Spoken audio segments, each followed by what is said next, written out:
Another day, another blessing. Let's celebrate Filipino Festival here in Oman. In the month of January, we are celebrating Dinagyang and Sinulog Festival. Last time, ang Sinulog, ginawa naman ito sa May Gala Church of Oman. Pero dahil this time, hindi ako nakapag-attend nung sa May Gala Church, nag-attend ako dito sa Rui to celebrate Dinagyang Festival for the first time in the Rui Church. This is the Filipino way here in Oman para mag-celebrate at magsama-sama kahit sa isang araw lang or kahit half day nga lang. This Filipino festival, which honoring the Santo Niño, was actually held inside the church or inside the vicinity of the church. So this is a safe way for us to celebrate kahit nandito tayo sa country which is not a Christian country. Hindi mo nga mamimiss ang Pilipinas kung ganito naman ka-active ang mga kasama namin sa simbahan, di ba?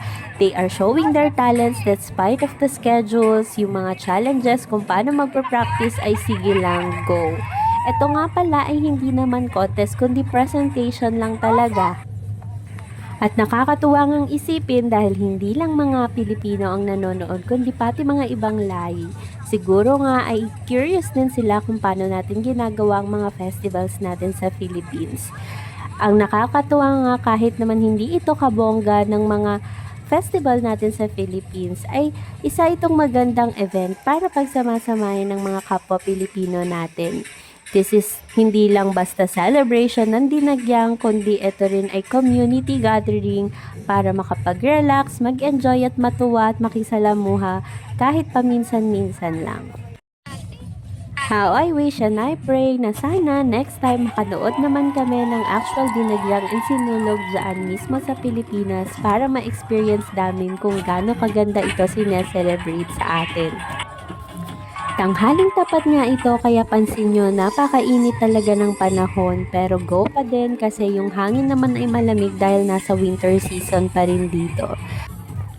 Sa mga ganitong pagkakataon nga makikita mo kung gaano kasaya ang mga bawat isa dahil yung paminsan-minsan ay malaking bagay kapag malayo ka talaga sa sarili mong pamilya. Kaya we really spend time para makapag-attend ng mga ganito, makisalamuha at makita ang ibang mga kapwa Pilipino para naman maging masaya yung mga damdamin namin. And that's it. Ganyan namin sinelebrate ang dinagyang for the first time dito sa Rui Church kasi itong first festival dito sa Rui Church. January 31 nga, ito nga ay Sabado at last day na ng Mascot Nights. And before that, nag-attend muna si EJ ng kanyang online class at very active naman nagpa-participate sa pagsasayaw at pagkanta.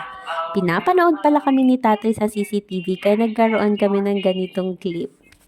And right after tatay's work, sinundo niya kami para magpunta naman kami sa isang location pa ng Mascot Night dito, doon sa gala area.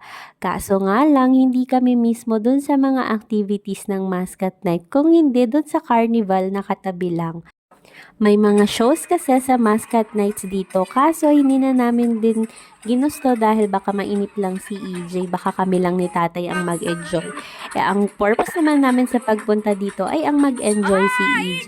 So ayan, dinala na lang namin siya sa carnival para maglaro. Kaso nga lang yung mga activities dito ay parang hindi papasok talaga sa age ni EJ kaya kailangan kasama niya si tatay kapag nagra-rides. Yung ibang rides na pwede naman siya ay ayaw niya naman at natatakot siya kung mag-isa siya hindi pwede ang adult na kasama.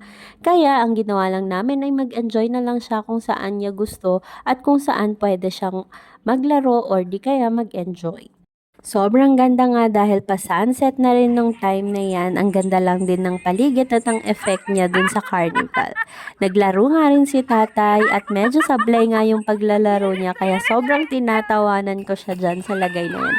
At ang masaklap pa nga ay vini-video siya ng mga official photographer ng carnival or ng Mascot Night. Hindi ko lang alam kung mailalabas yon dahil palpak naman yung pagbabato ni tatay. And dahil wala na kaming ibang magawa, binilhan na lang namin si EJ ng kanyang bubbles para ma-enjoy niya pa din. At dun nga talaga siya nag-enjoy. At habang dumidilim nga ang paligid at parami ng parami din ng mga tao para magpunta dito sa Carnival City area, marami din ang nanonood dun sa show at fully booked na nga at hindi na rin kami magkaka-chance para manood dun. Kaya nagstay na lang kami dito. At tuwang-tuwa nga si EJ sa kanyang bubbles at sana nga yun na lang ang binili namin nung umpisa pa lang dahil dyan lang pala siya matutuwa. Nag-food trip na nga lang din kami, tapos nag-ikot-ikot at nagtingin pa ng mga pwedeng gawin or pwedeng activities kay EJ. Kaso wala din talaga dahil hindi interested si EJ sa ibang You like activities. ice cream? This one, Tay. This one. EJ. Yummy? Try ko muna.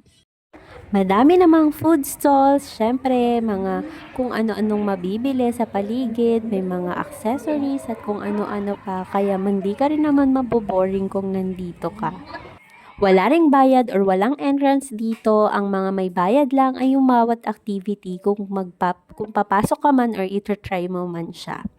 Naglaro nga din kami ni tatay ng basketball dahil meron pa kaming natira dun sa card ni EJ dun sa unang reload namin.